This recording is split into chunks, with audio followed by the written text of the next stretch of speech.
What's up guys, top tier Yu-Gi-Oh here. Now let's look at this new ban list that just came out today. It's going to be effective April 11th. A lot of the changes from the adjusted list are still going to take effect. Most of them being things like Perform Age, Damage Juggler, and Plush Fire, Ptolemaeus. And then the only new cards that are forbidden are Chicken Game and Wavering Eyes. Chicken Game is actually pretty relevant because it's going to stop pretty much the Monarch FTK, because the main way that they set up the life point differential that you need for Life Equalizer was through Chicken Game and Pseudo Space. So with Chicken Game gone, you can't really use the Pseudo Space to do the same thing. And so it's going to be pretty tough for them to set up a life point differential, which makes Life Equalizer irrelevant. So this pretty much kills off the Monarch FTK, so that's really good. Wavering Eyes is really important that it's banned because it really makes the Pendulum Mirror match really degenerate. It's really bad that there's a one card blowout that both decks play 3 of. It's both a consistency card and a blowout card, and something that does both is just simply too powerful to be in the game. It has 4 effects, albeit the first one's kind of useless. It has 3 really good effects, and then all of that puts Pendulum cards back in your extra deck so that you can summon them again. So it's really something that I don't think shouldn't have ever been made. It's not a card that should have been in the game.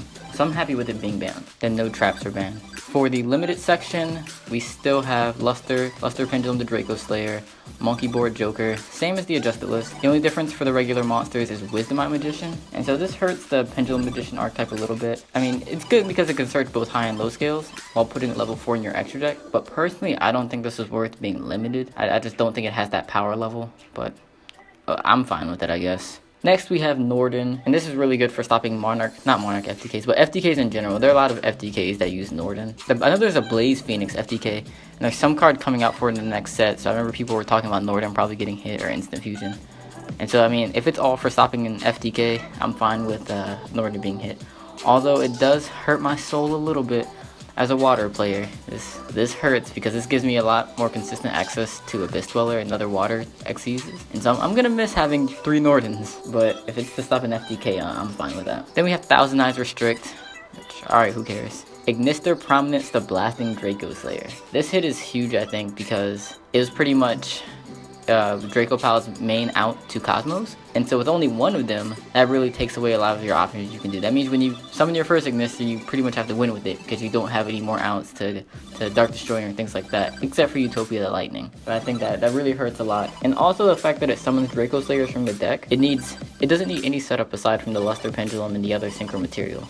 If you look at Dinister, you need a Draco Slayer in the graveyard to really maximize the effect. If you look at Magister, you need to have one in the extra deck. But Ignister, you don't need anything else. It just brings them right out of the decks, and so that's what makes it really useful. So next we have Draco Face Off. I think we all saw this one coming. I mean, Draco Face Off has way too much utility for a single card. The fact that it doesn't have to special summon you a monster means that if your opponent plays Max C, you can just put in your Pendulum Zone and use the Pendulum effect. And also if it does summon it, it can get you really easy rank 4s. It sets up your engine by getting you 2 Draco Slayers out of your deck. Or not 2 Draco Slayers, but 1 and then a Vector.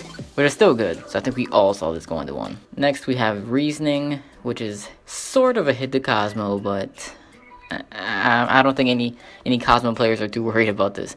I feel really bad for Infernoid players though, because this is really important for Infernoids, and that deck's just kind of not doing much. And I'm not a big fan of hitting rogue decks, and this hits a rogue deck a lot more than it hits a meta deck, and so I don't think that's really too fair, but so be it. Next we have Upstart Goblin, and this makes no sense to me, but if anyone can explain to me why Upstart Goblin would have been limited, then let me know.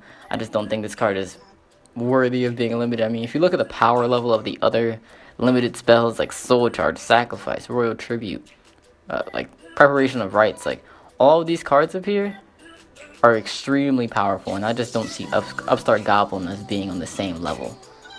So I'm not too sure about that. I definitely don't like it.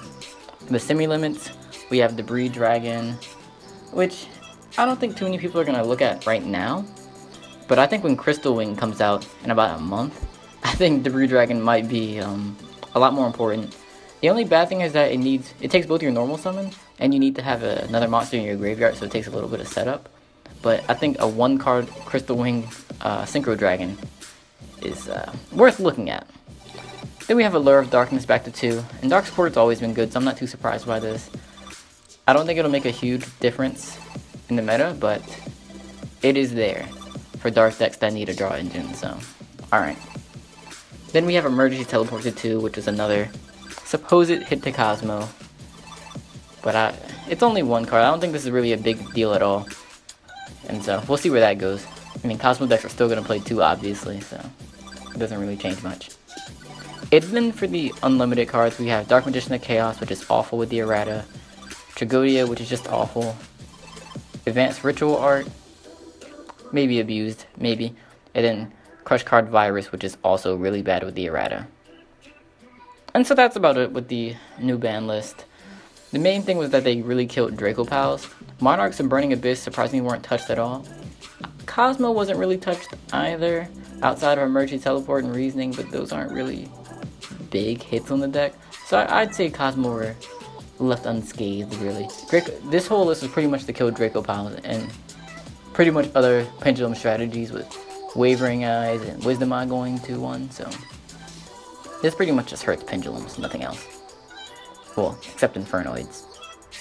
In my opinion, I guess the best decks now are just going to be Burning Abyss, Cosmo, and Monarch, since they weren't hit until we get some new cards and Shining Victories. But for that next month, I can see Monarchs, Burning Abyss, and Cosmo being by far the best decks.